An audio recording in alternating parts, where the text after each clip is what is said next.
keampunan oleh ikan-ikan. Pernyataan ini membawa maksud untuk menerangkan banyaknya bilangan pemohon keampunan.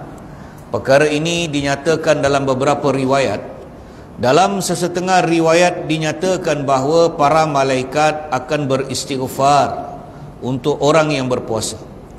Bapa saudara saya, Hadrat Maulana Ilyas Al-Kandalawi rahmatullah alaih berkata bahawa ikan telah disebut secara khusus dalam hadis ini adalah kerana Allah Subhanahu wa taala telah berfirman, a'udzubillahi minasyaitonir rajim, innal ladzina amanu wa 'amilus salihati sayaj'alu lahumur rahmanu wuddah. Sesungguhnya orang-orang yang beriman dan beramal saleh, kelak Allah Subhanahu wa taala yang Maha Pemurah akan menanamkan bagi mereka perasaan kasih sayang. Surah Maryam ayat yang ke-96. Diberitakan dalam hadis bahawa apabila Allah Subhanahu wa taala mengasihi mana-mana hamba, maka dia akan berfirman kepada Jibril alaihi salam, saya mengasihi si fulan ibni fulan, maka kamu pun hendaklah mengasihinya. Jibril alaihi salam pun mula mengasihi orang itu, dan dia akan mengisytiharkan di langit, si fulan ibni fulan adalah kekasih Allah Subhanahu wa taala, maka hendaklah kamu semua mengasihinya. Lalu sekian penduduk di langit pun mula mengasihi orang itu. Kemudian kasih sayang terhadapnya akan disebarkan di muka bumi. Adalah satu perkara lumrah bahawa kasih dan sayang terhadap seseorang hanya akan dirasai oleh orang-orang yang berada di sisinya. Namun kasih sayang terhadap seseorang yang saleh begitu umum, sehingga bukan sahaja datang daripada orang yang berada di sampingnya, bahkan ikan-ikan yang tinggal di laut dan di sungai pun turut mengasihinya, sehingga ikan-ikan itu pun turut mendoakan keampunan untuknya. Ringkasnya, kasih sayang terhadap orang-orang saleh itu menjangkau daratan sehingga sampai ke lautan, dan ini adalah had yang tertinggi dalam kasih sayang. Oleh itu, doa keampunan daripada haiwan-haiwan yang berada di hutan diketahui dengan lebih pasti lagi. Keistimewaan yang ketiga ialah syurga itu dihiasi. Perkara ini telah dinyatakan dalam banyak hadis. Dalam sesetengah riwayat dinyatakan bahawa sejak daripada awal tahun lagi syurga mula dihiasi untuk Ramadan. Sememangnya menjadi peraturan bahawa sebanyak mana kepentingan kedatangan seseorang itu, maka sebanyak itulah persediaan untuknya diadakan terlebih dahulu, seperti persediaan yang dijalankan untuk perkahwinan. Keistimewaan yang keempat ialah penangkapan syaitan-syaitan yang sangat jahat.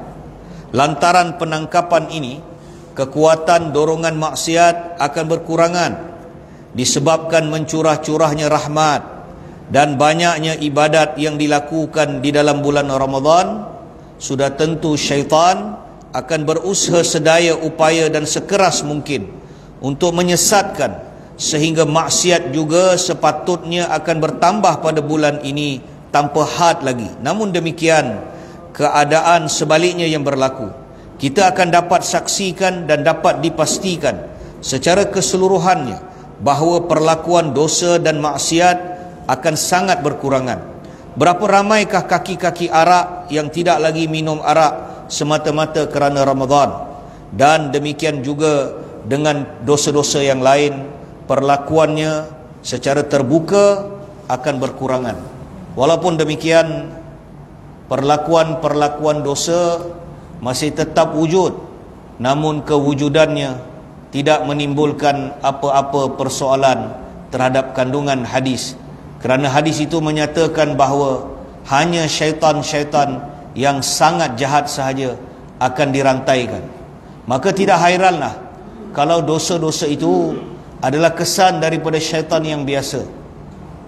Dalam riwayat yang lain hanya disebutkan syaitan-syaitan tanpa dikhususkan kepada syaitan yang sangat jahat. Walau bagaimanapun, syaitan-syaitan yang dimaksudkan itu merujuk kepada syaitan-syaitan yang sangat jahat. Ini adalah kerana Kadang-kadang sesuatu itu disebutkan secara umum di satu tempat, sedangkan pengkhususan terhadap perkara itu disebut di tempat yang lain pula. Oleh kerana itu, tiada lagi apa-apa kesangsian terhadap hadis tersebut sekiranya semua riwayat itu membawa maksud bahawa semua syaitan akan dirantaikan, maka keadaan maksiat yang masih juga berlaku tidak sepatutnya mencurigakan kita terhadap hadis tersebut. Ini adalah kerana walaupun secara umum perbuatan maksiat adalah kesan daripada hasutan syaitan, tetapi disebabkan sepanjang tahun kita telah bersama dan kita telah bergaul dengan syaitan, maka kesan hasutannya yang beracun itu telah sebati dengan diri seseorang. Nafsu kita telah sebati dengan hasutan itu, sehinggakan ketiadaan syaitan buat seketika tidak terasa lagi. Bahkan hasutan-hasutan itu telah menjadi tabiat diri kita sendiri. Inilah sebabnya kita dapati orang-orang yang banyak melakukan dosa-dosa di luar Ramadan, mereka jugalah yang melakukan dosa-dosa itu apabila tiba bulan Ramadan. Oleh kerana nafsu seseorang itu sentiasa bersama syaitan, maka kerana itulah kesan hasutannya pun berkekalan walaupun syaitan itu telah dirantai. Di sini terdapat satu ulasan lagi. Nabi SAW bersabda, apabila seseorang itu melakukan satu dosa, maka satu titik hitam akan terlekat pada hatinya. Jika dia benar-benar bertaubat, maka titik hitam itu akan hilang. Jika tidak, titik hitam itu akan terus kekal. Apabila dia melakukan dosa untuk kali yang kedua, maka titik kedua akan melekat pada hatinya, dan seterusnya sehinggalah seluruh hati sanubarinya akan menjadi hitam. Kemudian perbuatan yang baik tidak lagi masuk ke dalam hatinya. Terhadap perkara inilah Allah Subhanahu wa taala telah berfirman di dalam Al-Quran, A'udzu billahi minasyaitonir rajim, kalla bal rana ala qulubihim ma kanu yaksibun. Sekali-kali tidak demikian. Sebenarnya apa-apa yang selalu mereka usahakan itu menutupi hati mereka. Surah Al-Mutaffifin ayat yang ke-14. Dalam keadaan itu, hati sendiri akan condong ke arah dosa-dosa tersebut. Inilah sebabnya ramai orang yang begitu mudah melakukan satu maksiat, tetapi apabila diajukan kepadanya satu maksiat yang lain yang sama besarnya, maka hatinya menolak. Contohnya bagi mereka yang suka meminum arak, kalau mereka disuruh makan daging babi ataupun daging khinzir, maka perasaan mereka menolak, sedangkan kedua-duanya adalah sama dari segi dosa dia. Demikianlah juga apabila di luar Ramadan dia selalu melakukan dosa-dosa, maka hati sanubarinya telah diliputi dengan dosa-dosa itu, yang menyebabkan pada bulan Ramadan pun dosa-dosa itu dilakukan tanpa diperlukan lagi syaitan-syaitan untuk menghasutnya. Ringkasnya, maksud hadis tersebut ialah walaupun semua syaitan-syaitan dirantai, tetapi jika berlaku juga dosa-dosa di dalam bulan Ramadan, sebenarnya tidak menimbulkan apa-apa kesangsian. Lebih-lebih lagi jika hanya syaitan-syaitan yang sangat jahat dan paling celaka sahaja yang dirantai, maka sudah tentu tidak ada apa-apa kesangsian langsung. Inilah pendapat yang lebih baik bagi saya yang serba lemah ini. Di dalam bulan Ramadan, sama ada untuk melakukan kebaikan atau untuk menjauhi kejahatan, tidak memerlukan usaha yang kuat seperti di luar bulan Ramadan. Setiap orang boleh memikirkan dan mencubanya. Sedikit kesungguhan dan tawajuh, yakni tumpuan, sudah mencukupi. Hadrat Maulana Syah Muhammad Ishaq rahimahullahu ta'ala pula berpendapat bahawa kedua-dua hadis tersebut digunakan untuk orang yang berlainan, yaitu untuk orang-orang yang fasik, syaitan yang sangat jahat akan dirantaikan, sementara untuk orang-orang yang saleh, semua syaitan akan dirantaikan. Keistimewaan yang kelima ialah semua orang yang berpuasa itu akan diampunkan oleh Allah Subhanahu wa taala pada malam terakhir bulan Ramadan. Keistimewaan kelima, iaitu semua orang yang berpuasa, orang Islam yang berpuasa, yang sabar untuk menjalankan puasa ni. Puasa ni ibadat dia tough kan? Mujahadah. Kadang-kadang kita tengok orang kerja kontrak kan, kita pun sedih tengok dia, tapi ujian bagi dia kan. Saya di pejabat saya tu ada renovation kan? Kita buat renovation pejabat, saya sign dia punya apa, surat serah tugas, serah pada kontraktor. Saya cakap dengan kontraktor, kerja ni buatlah lepas raya kan? Sebab saya tahu pekerja-pekerja di Indon. Saya kata buat lepas raya lah, dah dapat ni. Sebab saya fikir puasa kan, saya tahu kerja tu, kerja nak baiki bumbung metal deck, nak buka atas panas-panas macam ni kan, nak cat bangunan yang besar tu, ratus ribu punya kerja kan. Saya kata lepas raya lah bang. Tak apa ustaz, budak-budak ni nak kerja, budak-budak ni nak pakai duit, nak raya. Saya fikir lain, saya fikir ni tak puasa ni kalau macam ni punya kerja. Jadi sangkaan saya itu betul lah. Jadi bila dia kerja tu memang kesian lah, tengah-tengah panas naik atas bangunan tu kan?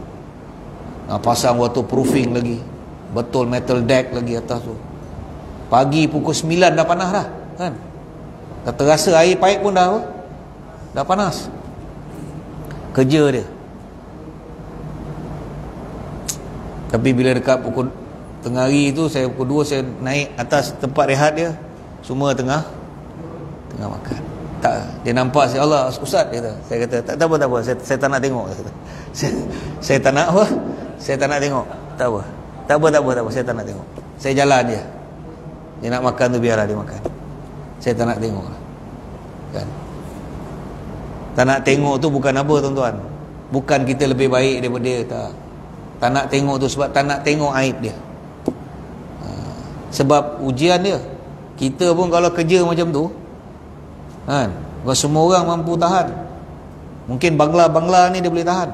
Saya tengok banyak Bangla ni dia puasa kan, walaupun dia tarah sawit tu kan. Yang tak puasa lah. Tapi saya tengok dekat Risda dulu, kita banyak di Risda, kita banyak dulu pakai Bangla ni, kebanyakan dia puasa. Dalam dia sawit tu kat estate puasa. Sedih lah tengok kan. Ya Allah, hai, semoga Allah Ta'ala bagi dia. Saya rasa orang macam tu, dia punya pahala puasa tak sama macam kita yang duduk dalam aircon ni lah. Tak adil lah kan. Saya rasa orang yang kerja macam tu, kalau dia puasa, tak sama pahala dia dengan kita kan. Kita pagi duduk dalam pejabat, masuk kerja dalam aircon, pukul 11, 12 dah fikir nak tidur kan. Bulan Ramadan ni, saya selalu beritahu, bulan Ramadan ni bulan yang tidak produktif. Dia tak produktif. Untuk urusan dunia ni dia tak produktif. Sebab memang Allah Subhanahu wa taala Maha mengetahui. Ketika Allah jadikan perintah saum, ya ayyuhalladzina amanu kutiba alaikumus siyam kama kutiba alal ladzina min qablikum la'allakum tattaqun. Sebab ujung dia tattaqun. Allah kata sungguh wahai orang beriman, telah difardukan ke atas kamu puasa ni. Allah tahu puasa ni satu benda yang tough kan. Nak tahan lapar, nak tahan haus, nak tahan air. Kalau setakat kita duduk rumah, buka aircon daripada pagi sampai petang, okey. Tapi kalau kita keluar dengan waktu macam ni kan, itu pasal para sahabat di dalam bulan Ramadan, walaupun iman sahabat ni dia kukuh seperti gunung Uhud. Ulama kata imam sahabat dia sekukuh gunung Uhud. Tapi ketika Badar, Nabi telah perintahkan sahabat untuk membatalkan puasa mereka. Ketika di Badar, bulan Ramadan, pada awal Nabi tengok ada sahabat dalam Badar, ketika peperangan Badar, hanya satu orang yang naik kenderaan, iaitu Hadrat Miqdad radhiyallahu anhu. Satu sahabat nama dia Miqdad. Dia naik apa? Dia seorang yang naik kenderaan. Yang lain semua berjalan kaki. Ada yang tak cukup pakaian, ada yang berselindung di sebalik panas tu dengan tangan-tangan mereka. Daif, memang sangat daif. Tapi mereka semua puasa. Kemudian Nabi SAW melihat keadaan mereka tu, Nabi mula beri kelonggaran pada mereka ni. Pada awal Nabi beri kelonggaran. Nabi kata siapa yang dah tak boleh tahan, Nabi suruh buka. Nabi suruh buka. Sebab apa? Bila datang pertembungan antara puasa dan jihad, darjat jihad itu mengatasi yang lain. Bila datang pada jihad tu mengatasi yang dia jihad ni ila kalimatillah. Dia satu perjuangan untuk menegakkan kalimah Allah. Nabi pada awal Nabi beri kelonggaran. Nabi kata siapa yang tak tahan ni apa? Tapi sahabat tak nak buka. Sahabat tahan lagi. Sehingga ada di kalangan sahabat yang ketika solat rebah, tengah-tengah semayang jatuh, tak tahan.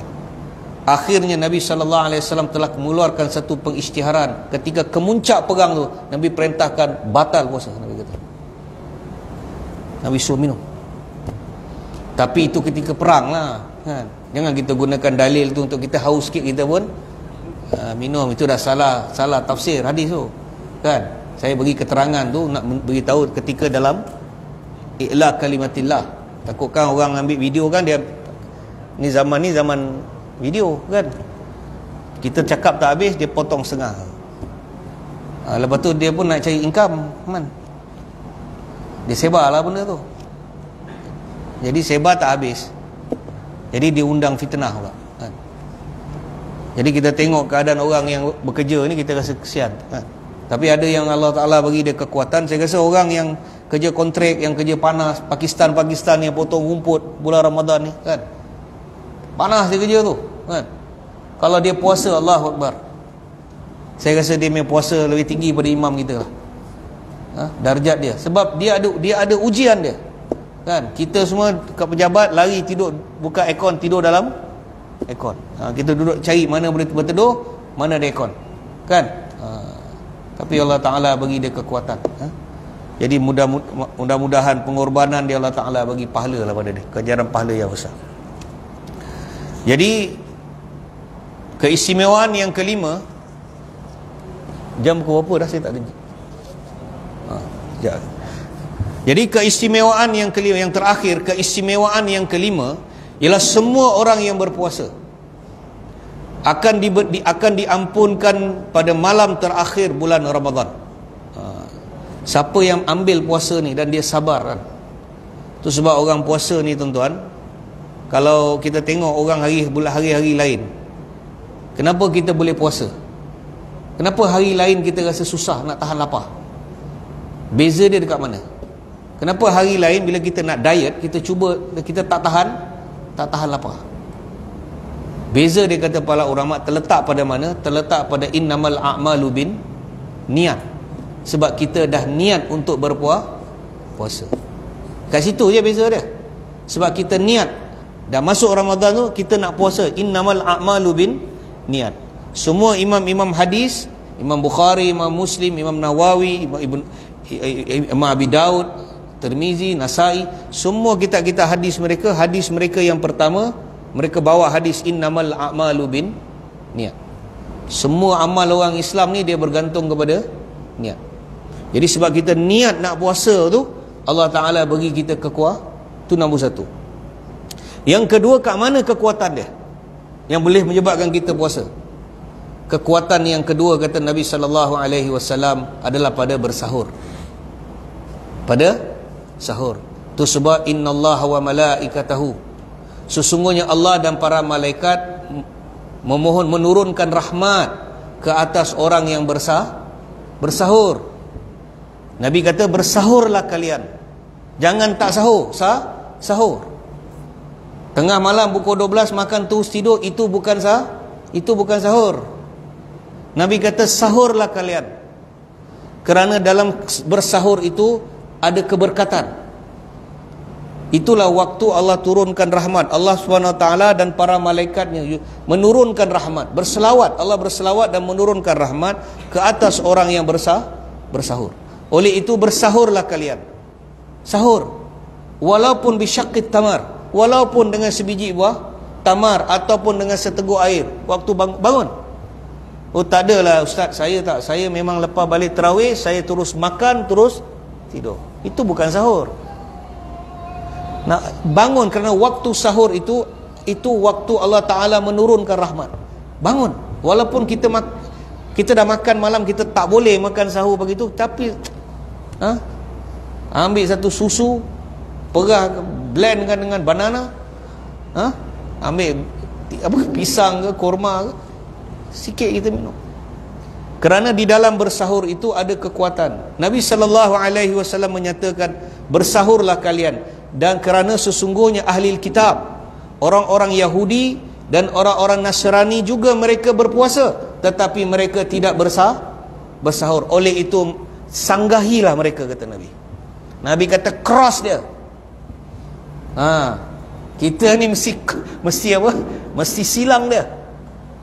Nabi kata orang Yahudi dan orang Nasrani juga mereka berpuasa, tetapi sanggahilah mereka kerana mereka tidak bersahur. Sanggahi mereka tu dengan bersahur. Jadi bila kita bersahur, kita menyanggahi mereka tu. Jadi sahur, di dalam sahur ada keberkatan, dia ada Allah turunkan rahmat, dan dia adalah fi ittiba' sunnah Nabi sallallahu alaihi wasallam.